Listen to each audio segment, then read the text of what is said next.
Salve, seja bem-vindo. Nós estamos aqui nos estúdios da Jovem Pan, no Planalto Central do país. E vamos falar de política. Você sabe que a política lida com a sua vida, né? A casa que você mora, a escola do seu filho e a projeção de futuro. Brasília anda muito incerta. Crises, disputa entre poderes, o que é muito importante, e até ali uma configuração de crise mesmo. Quem assinou o recibo foi o presidente da Câmara, o deputado Hugo Motta, que disse que nós não estamos vivendo tempos normais. Hoje a conversa será muito boa. O deputado Danilo Fortes é um experiente político que lida ali na política propriamente dita, cheio de propostas, de ideias e defende, né? Deputado, muito obrigado por estar aqui nos estúdios da Jovem Pan. Obrigado, Zé Maria, um prazer. Pois é, deputado, eu disse aqui sobre contornos de uma crise, né? Crise política, crise institucional. Como é que o senhor classificaria o atual momento? Acho que nós precisamos reencontrar uma qualidade para a governança brasileira.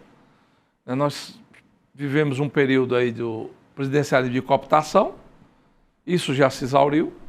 O parlamento conseguiu ter um espaço que quer preservá-lo, e é natural, e os poderes precisam se harmonizar, como tem na Constituição. Cada um dentro da sua prerrogativa, né? Cada um no seu papel, né? O Executivo executando, o Legislativo fazendo as leis e fiscalizando o Executivo, e o Judiciário, né? Julgando quem comete infrações e quem sai fora do regramento nacional. Quando um começa a se sobrepor ao outro, e esse nó já está dado e generalizado, isso fica ruim para todo mundo. Então, quando o Legislativo começa a querer, né, tomar as funções do Executivo, o Executivo querer se sobrepor ao Legislativo numa aliança com o Judiciário, e o Judiciário querendo se sobrepor aos dois, tomando para si um papel de poder moderador, aí o desastre está feito. Então, o que nós estamos percebendo no Brasil de hoje é que desarrumou, né, o papel que cada um tem e, ao mesmo tempo, está difícil de reencontrar essa harmonia. E aí cabem a todos recuar, né, ver os seus erros, né, ver onde cada um tem suas fragilidades e identificar alternativas para que a gente possa sair da crise. O que a gente não pode é permanecer nessa crise. Um país rico como esse, e a gente se questiona se o Brasil ainda vai dar certo, o Brasil tem que dar certo. E para o Brasil dar certo, a primeira coisa que precisa ser feita é chamar a autoridade, arrumar os poderes ali, né, e que a gente possa desaguar num momento de prosperidade. Porque riqueza nós temos demais. Agora a gente precisa ter essa riqueza voltada para valorizar a vida de cada um dos brasileiros e brasileiras. O deputado falou em poder moderador. Esse é um poder assim próprio de monarquias absolutistas, onde o rei tinha a última palavra, e democracia não se admite esse tipo de última palavra, né? A democracia, ela gira depois de uma decisão do Supremo, Congresso, e volta de novo ao Supremo Tribunal Federal. Mas o senhor acha que é uma crise institucional já ou é só crise política? Eu acho que é uma crise institucional, porque, inclusive, a exposição que está colocada, a fragilidade hoje da Justiça, do Supremo Tribunal Federal, o Brasil não sabe os jogadores que vão jogar na seleção brasileira, como a gente sabia lá atrás. É verdade. Mas hoje sabe os 11 juízes, os 11 ministros do Supremo, os times que todo mundo conhece e identifica em cada um uma postura. Né? Então, tem aqueles, inclusive, que têm uma postura mais condenável, inclusive pela própria sociedade brasileira. O parlamento perdeu a autoridade de, no Senado, poder, inclusive, julgar os ministros, que é uma atribuição do Senado Federal, né, tanto a indicação como o julgamento pelo comportamento dos ministros. E, por outro lado, também a própria fragilidade do poder legislativo, né, numa subserviência aos ditames dos desejos do próprio Supremo, que no ano passado deu um nó no orçamento, e está aí hoje os municípios pagando essa conta. Praticamente a execução orçamentária desse ano se iniciou agora no meio do ano, em julho, né? Os municípios todos muito sacrificados, porque tem transferência de custeio na saúde, a despesa da saúde aumentou muito e precisa de transferência do governo federal. né? O parlamento coloca metade das suas emendas lá para subsidiar a saúde pública do país, que é feita nos municípios, e essa foi a primeira crise. Depois nós temos aí um poder executivo que surfou numa onda errada, né? Porque nessa questão do tarifaço, em vez de ter juntado o país para fazer o questionamento da postura, inclusive dos Estados Unidos com relação ao aumento da tarifa, né? Inclusive trazendo para si a responsabilidade de identificar nos setores da economia que eram mais frágeis como resolver a crise, foi por discurso político. E na hora que foi por discurso político, alimentou a falsa polarização que tem na política brasileira hoje, que em vez de ajudar, mais atrapalha. Então, permaneceu o palanque entre Bolsonaro e Lula, que foi o palanque da disputa eleitoral passada, e fragilizar o país num debate entre direita e esquerda, e sem encontrar uma agenda comum que possa harmonizar os poderes e que possa colocar a sociedade brasileira como protagonista de um desenvolvimento econômico, o que o governo fez? Foi para o radicalismo, né? E foi para a ironia, quando uma relação econômica entre nações não tem paixão, não tem partido político, não é esquerda e direita. São os interesses do Brasil, são os interesses da economia brasileira que precisam se sobrepor às vontades políticas de quem está no poder naquele momento. E aí o que nós estamos pagando agora? Está todo mundo atônito. Está todo mundo querendo ver como é que vai ficar isso, né, diante dessas mudanças da tarifa imposta pela economia americana. Voltando aqui à relação dos poderes, né? O senhor disse aqui sobre os poderes recuar e fazer uma nova forma de relação. Existem propostas de nova Constituição, né? Uma nova Constituinte, ainda que parcial. Você acha que é o caso? Não, eu acho que nesse momento é mais de postura. Eu acho que é dar um passo atrás, né, todo mundo, né, tanto o Congresso Nacional, o presidente Hugo e o presidente Davi buscarem ter uma proposição com relação aos temas que precisam ser abordados, tanto do ponto de vista da economia, como do ponto de vista da harmonia entre os poderes, como da relação entre as casas, né, atender a sociedade minimamente no desejo, inclusive, de ver, né, o Poder Judiciário dentro do ciclo de poder, né, o Poder Judiciário não pode estar acima, ele tem que estar no mesmo nível dos demais poderes, e aí está na hora da gente enfrentar temas, como é o caso da questão do mandato dos ministros do Supremo para os próximos ministros, né, como é o caso, inclusive, que a gente tem que questionar hoje em dia as decisões monocráticas, porque são 11, e se cada um tem a liberdade de fazer decisão monocrática, você, em vez de ter uma instituição, um Supremo Tribunal Federal, você tem 11.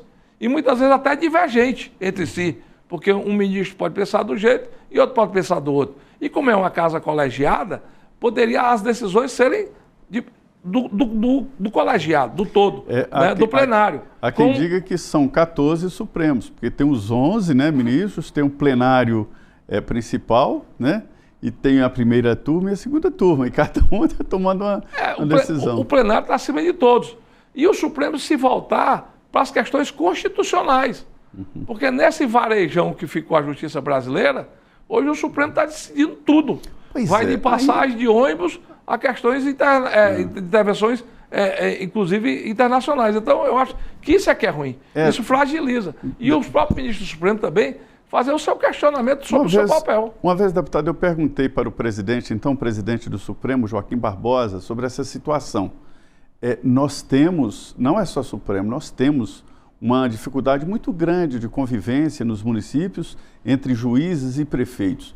Juízes estão definindo onde o prefeito coloca uma creche, um ponto de ônibus, coisas desse tipo. E ele, na oportunidade, me respondeu que o Joaquim Barbosa tem aquele jeito de... Você não lê a Constituição, não? A Constituição permite isso. Não é nem o juiz muito, não, porque o juiz precisa ser provocado. É mais o Ministério Público. Mas os dois, quando se unem no município... O Ministério Público é uma espora na vida dos prefeitos. Por quê? Porque foi dado esse poder, né? E não houve ali a regulação do limite. Então, você tem que dar limite. Como você tem que dar limite para o parlamento no que diz respeito às matérias, né? Por exemplo, a autonomia do parlamento, mas não o corporativismo, que às vezes é maléfico, né? Porque é uma casa coletiva, você também tem que ter a mesma situação no Supremo Tribunal Federal, que é uma casa coletiva, que deveria ter um único poder de decisão, que é o plenário, que é o superior a todos, e nas exceções, por exemplo, no período do recesso, num caso extraordinário, né, de urgência, em que uma decisão precisa ser tomada, ali a responsabilidade do presidente do Supremo. Até o próprio Supremo você sabe disso, porque colocou no regimento interno, né, essa obrigatoriedade de levar imediatamente ao plenário uma decisão monocrática. E isso precisa voltar a ser a normalidade. Então a gente precisa sair das exceções e voltar na normalidade. Olha o quanto é prejudicial cada ministro ter uma decisão. Em 2012, nós votamos no Congresso Nacional, e foi sancionado pelo presidente da República, a nova divisão dos royalties do petróleo, que é uma riqueza nacional. Inclusive está aí a discussão sobre o petróleo lá da margem equatorial, que é lá no norte do país. Até hoje, a ministra Carmen Lúcia avocou para si o pedido de vista e não devolve para o plenário decidir. Então, o que é que está valendo? Está valendo o regramento antigo, que dá privilégio para 3 estados brasileiros receberem 80% dos royalties do Brasil, quando essa riqueza poderia estar sendo distribuída numa harmonia maior, né, por todos os estados, e com isso, inclusive, melhorando a vida e diminuindo as desigualdades regionais. Porque os 3 estados mais beneficiados é Espírito Santo, Rio e São Paulo. E é uma riqueza nacional. E é uma riqueza nacional. Então, eu acho que isso precisa ser enfrentado. Agora, deputado... E para isso requer, né, uma certa entendimento que a República corre risco. O que eu fico triste é aquela lenda, o Brasil, o país do futuro. Não, o Brasil tem que ser o país do presente. O mundo cobra do Brasil isso. Está aí o Brasil com condições de alimentar o mundo, e hoje o agro é 1/3 da nossa economia. Está aí o mundo todo falando de minerais, terras raras, minerais críticos, nióbio, lítio. Lá no Ceará tem lítio a céu aberto. Produção de energia. Energia limpa, transição energética. Ninguém tem um modelo melhor do que o Brasil. E a gente ali acanhado, ali a gente paralisado, estagnado pela questão da fragilidade jurídica do país, né, a falta de segurança jurídica, que inclusive grandes empresas do mundo já tiveram no Brasil e foram embora, e agora até a própria indústria automobilística está ameaçando ir embora por causa exatamente dessa insegurança jurídica e a insegurança financeira. Né? Por quê? Porque o governo não consegue cumprir as suas obrigações com relação ao ajuste fiscal, com relação à contenção de despesa, né? E tudo isso muitas vezes motivado por um palanque político que deveria ter se descido dele logo depois das eleições. Agora, o Sarney, falando aí dessa divisão de poderes, o ex-presidente José Sarney, está lúcido ainda, né, com 95 anos, ele disse que o Congresso está judicializado e o Supremo, a Justiça, está parlamentarizada, né? A gente diz que é por conta daquela luz azul, ou seja, da televisão transmitindo ao vivo ali as sessões. Seria isso? Eu acho que é uma imaturidade muito grande se for isso. É falta de maturidade. Porque eu não acredito que um ministro do Supremo, depois de toda a vivência que tem... né, fica impressionado, né? Com o ego inflado. Se deixar levar pela vaidade de ter uma televisão na sua frente. Aliás, tem cortes no mundo, inclusive a corte alemã e a corte americana, e que é proibido até você entrevistar ministros, né? Então, só o presidente fala pela instituição e quando fala. Mas no Brasil, não, isso se vulgarizou.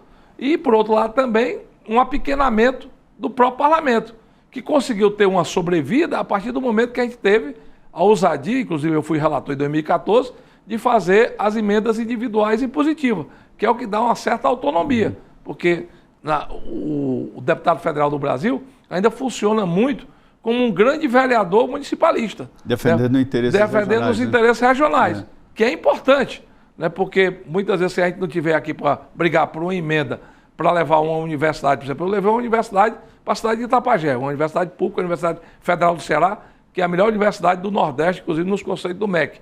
Fiz um campus lá, todo com emenda parlamentar. E eu me orgulho muito de onde eu coloco minhas emendas parlamentares. Porque eu coloco com transparência e exijo o resultado, né? Eu vou atrás de cobrar a execução, seja da universidade, seja do governo do Estado, seja dos governos municipais. Então você não pode criminalizar as emendas. Agora você tem que ter, onde tem recurso público, tem que ter transparência e acompanhamento. E o papel dos órgãos de controle é identificar onde tem um desvio e, se tiver o desvio, cobrar Se o parlamentar estiver vendendo emenda, vai responder criminalmente e vai para a cadeia. E perder o mandato. Se é o prefeito, ele que vai responder. Só para a gente encerrar essa conversa aí sobre a autonomia dos poderes e sobre a crise, né? Eu queria perguntar sobre as prerrogativas parlamentares. O Constituinte de 88, ele definiu prerrogativas fortes, né? Não se pode processar um parlamentar se a casa respectiva, né, Senado e Câmara, não autorizar por maioria absoluta, ou seja, nunca ou quase nunca, né? Mas a coisa mudou e agora o Congresso está sendo, a todo instante, sendo alvo de ações, de operações. Como é que o senhor acha que deve ser a prerrogativa parlamentar? Porque eu entendo que a proteção parlamentar não é um direito individual, é um direito coletivo, do eleitor de ter um representante com poderes. A impunidade não pode ser a mantra. Até porque a impunidade é que está criando todo esse quadro de violência no Brasil. Hoje o crime organizado está dentro da política. Eu digo no meu estado do Ceará, inclusive já tem processo aberto, tem prefeito preso, tem prefeito foragido, tem 12 prefeitos caçados já da última eleição. Então está fresquinha ainda a eleição do ano passado. Dizem que teve uma ação muito forte elegendo vereadores e prefeitos. Né? Então o crime organizado está dentro da política. Então você não pode fazer da impunidade o principal instrumento de defesa do corporativismo. O corporativismo ele tem que ter suas prerrogativas, né? Então a inviolabilidade do mandato, né? A liberdade da palavra, né? Do voto, né? O voto secreto e alguns tipos de votação. Agora não pode ter a impunidade como centro disso, porque senão isso se constrói um diferencial, inclusive entre os parlamentares, porque como todo grupo social, tem gente do bem e gente do mal. Todo grupo social tem, né? Não é só no parlamento e não é só na política que tem gente que não presta, não. Nos outros setores profissionais de nossas vidas, né, tem jogador de futebol que vende resultado e pega cartão para ganhar propina de quem aposta e bet. Isso aí, inclusive, está constatado. Então, em todo segmento social tem. O que a gente tem que ter é uma fiscalização maior, inclusive no poder público, porque o poder público é a representação de todos nós.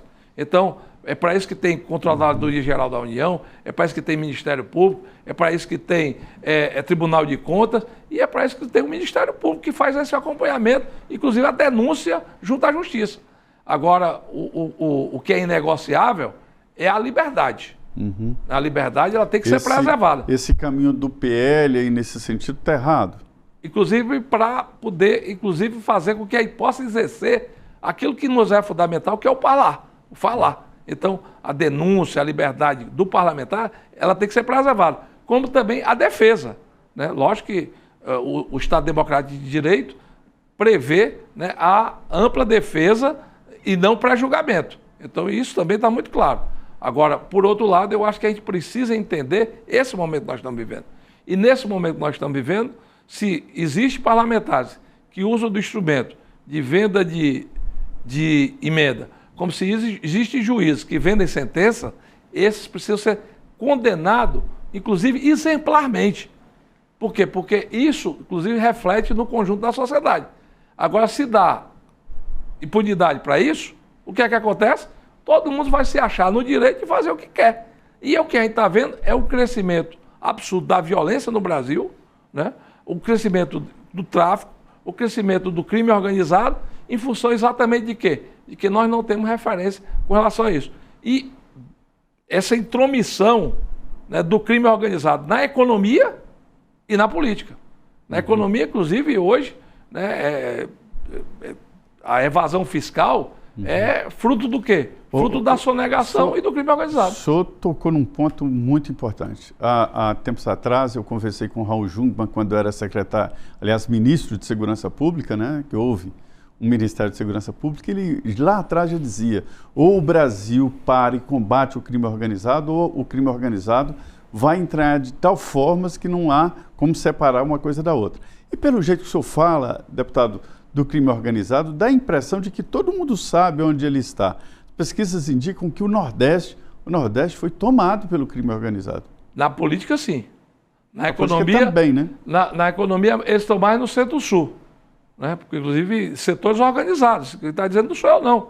O Instituto do Combustível Legal já, inclusive, identificou, né, o crime organizado no refino, na distribuição e na venda do varejo dos combustíveis. Isso já está identificado. Né? Como também a gente está vendo aí agora a lavagem do dinheiro nas bets, né, que é alvo de muita investigação e que a gente precisa, inclusive, discutir isso rapidamente no parlamento. Eu defendo, inclusive, o fim da publicidade, como foi feito até com o cigarro, há bem pouco tempo atrás, né, para não ter. Acabou a propaganda de cigarro na televisão e no rádio, né, nos meios de comunicação. A gente também tem que fazer isso, inclusive, nas redes sociais. A regulamentação das redes sociais tem que vir. Né, ninguém pode estar nessa exposição. E existe esse instrumento de lavagem de dinheiro, né, e que está sendo, inclusive, investigado pelos órgãos de controle. Então, eu acho que o Brasil precisa se proteger. Mas, para se proteger, ele precisa ter as instituições fortes e consolidadas. Então, eu defendo, inclusive, uma grande aliança, uma grande união pelo Brasil, nesse momento. Né? As instituições precisam se harmonizarem para defender o país. Isso é muito sério. Pois é, aí seria equiparar ali ao ato de terrorismo, mais ou menos? E tem um projeto meu, inclusive, foi até discutido hoje lá na Comissão de Segurança da Câmara, né? Você fazer a tipificação quando você vê distritos, como a gente viu lá no Ceará, né, sendo isolado, a população tendo que se mudar, tendo que se retirar. Você viu cenas em Morada Nova, no interior do Ceará, que você vê na faixa de Gaza, que você vê na Ucrânia. Bairros abandonados, comunidades abandonadas, vilas abandonadas em Fortaleza. Né? Por quê? Porque o crime organizado, na disputa por aquela área, cria um clima de terror muito grande. Né? E a população de bem tem que ir embora. Né? Você vê o caso da internet, os provedores, né? Bairros, comunidades inteiras, cidades inteiras no interior do Ceará, inclusive que os provedores foram obrigados a entregar o sistema para empresas ligadas ao crime organizado, e digo isso porque já tem gente presa, né? Então já tem, inclusive, processo com relação a essa questão, que estavam ali isolando uma comunidade de ter a comunicação. E hoje ninguém vive sem comunicação. Hoje a comunicação é que marca uma consulta, é que faz prova de vida no INSS, é que, inclusive, você faz os pagamentos no Pix, né? E como é que você faz se você está isolado? Se esse instrumento está na mão do crime organizado, que para entrar nas suas contas, ele tem acesso à sua conta quando você começa a operacionalizar. Então, se ele tem acesso às suas informações, ele passa a ser dono de você. E é o crime organizado. E se isso não é terrorismo, é o quê? Né? Jovens aí sendo decepadas, os corpos expostos publicamente, né? Agora mesmo lá na minha cidade, em Itapajé, foi encontrado um corpo de uma jovem, né, que estava em estado de decomposição há muito tempo. E de onde vem? Chacinas após chacinas. O Ceará hoje, todo fim de semana, você tem notícia de disputa de poder em que eles se matam entre si, levando terror para a população. E as pessoas com medo, com medo. Hoje, Fortaleza, com todo o brilho que tem, deixou de ser uma cidade de vida noturna.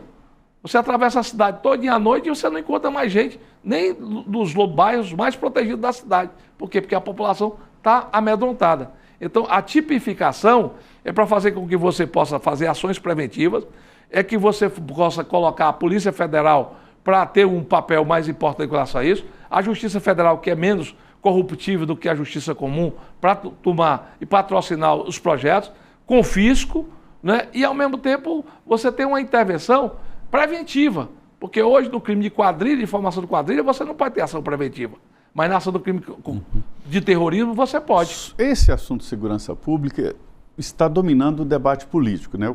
No Congresso Nacional existem vários projetos, inclusive uma proposta de emenda à Constituição, dando mais poderes para a União.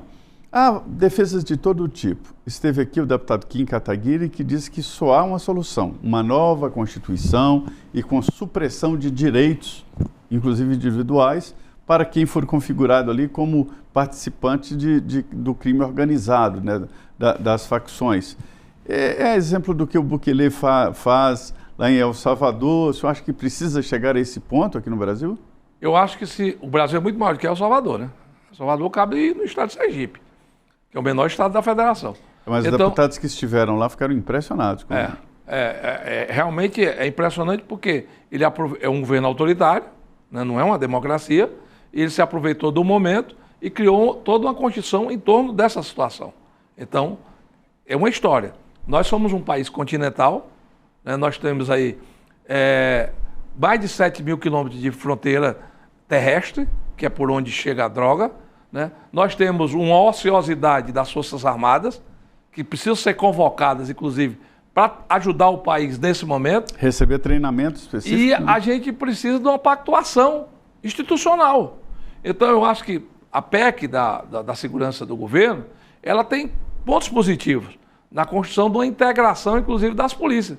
Agora, não é uma PEC normativa que vai resolver isso. É uma PEC da tipificação do terrorismo e um engajamento, que aí é governo. Aí é o Poder Executivo, com o Poder Judiciário e o Legislativo, se harmonizando para fazer esse enfrentamento e priorizando essa ação, né? Inclusive, quando o próprio Estados Unidos, a Itália, quando fez o enfrentamento com a máfia, o que é que ela fez? Ela harmonizou o país dentro desse objetivo. Ó, nós vamos priorizar aqui o combate ao crime organizado. E assim o fizeram. E hoje a Itália está pacificada, né? Nos Estados Unidos diminuiu muito. Houve uma regressão lá, né? Na Itália, a política acabou sendo dominada também, dominando o judiciário. Mas dentro desse conceito aí de segurança pública, nós entramos ali no INSS, né? Um roubo sem precedentes. Como isso pôde acontecer, deputado? Parece que tem uma operação abafa aí. Pois é, isso é o que questiona. Inclusive, eu estou com a relatoria do projeto de lei que vai normatizar essa questão dos pagamentos, né? E é impressionante. De uma hora para outra, tudo como se estivesse tudo normal, e não está normal, né? São mais de 9 milhões de brasileiros. Devolveu o dinheiro, pronto, já devolveu mais de 1 bilhão, quase 2 bilhões. Mas não chega a 1/4 do dinheiro que foi roubado, né?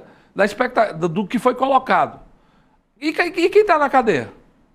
Cadê os responsáveis por essas instituições, essas entidades, esses sindicatos, essas associações fraudulentas? Cadê os servidores públicos que foram coniventes com isso? Porque o próprio secretário executivo do Ministério falou para nós que na data prévia só tinha 3 pessoas para acompanhar isso. Como é que você acompanha milhões de operações ao mesmo tempo? Né? Não tem como, né? E a questão... Mas o servidor público ganha estabilidade exatamente para ter a responsabilidade. Ele tinha que... Então, esses questionamentos precisam vir à luz. E ninguém está respondendo, né? Se aproveitou, inclusive, a carona aí do tarifaço aí, né? E todo mundo se escondeu, como se nada tivesse acontecendo. Mas também nada foi respondido. Então, precisa voltarmos. É importante a abertura da CPI, para poder, inclusive, fazer uma investigação mais profunda com relação a isso. É importante que o Ministério Público consiga, dentro da Justiça Federal e do Supremo, dar velocidade, né, dar dinamismo às investigações que já foram feitas. E é importante também que o governo apure para dentro, porque não existiria isso se o próprio Ministério da Previdência ou o próprio INSS tivesse tido o mínimo de cuidado. Porque, inclusive, as instituições que você... quando você começa a analisar, e para nós chegaram muitas informações, você vê instituições que é perceptível, que são dentro de kitnet, que as entidades não têm, o CNPJ, a responsabilidade é de pessoas que são laranja para lavar dinheiro, que o próprio consignado... Montaram uma máquina de roubar mesmo, né? Há uma diferença entre o que são as financeiras, né, as fintechs, de baixa qualidade com os bancos têm uma observância maior do Banco Central, e aí usa os partidos, os agentes terceirizados, que fazem toda uma pressão sobre o aposentado, o pensionista que vai receber, e não tem ninguém falando na proteção de quem está mais frágil, dos mais vulneráveis, que são os aposentados, os pensionistas, os beneficiados do BPC, né? Todas essas pessoas que estão expostas a isso. Tem deputado e senador envolvido? Eu tenho dificuldade de ver uma ação tão grande assim sem um apoio político. Não sei se tem deputado ou senador. Sei que tem servidor público envolvido, com certeza.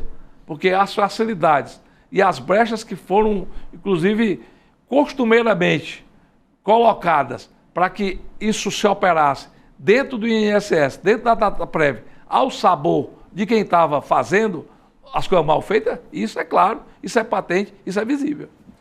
Muito bem, deputado Danilo Forte. Deputado, muito obrigado.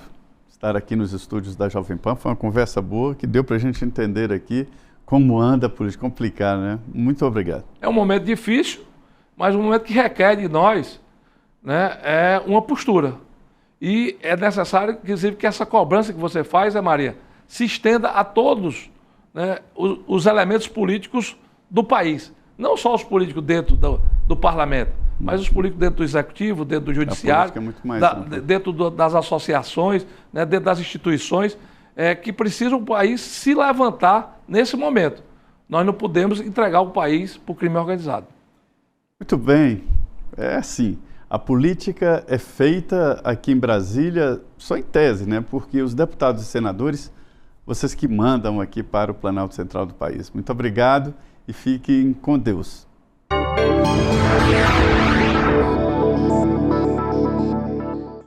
A opinião dos nossos comentaristas não reflete necessariamente a opinião do Grupo Jovem Pan de Comunicação. Realização Jovem Pan.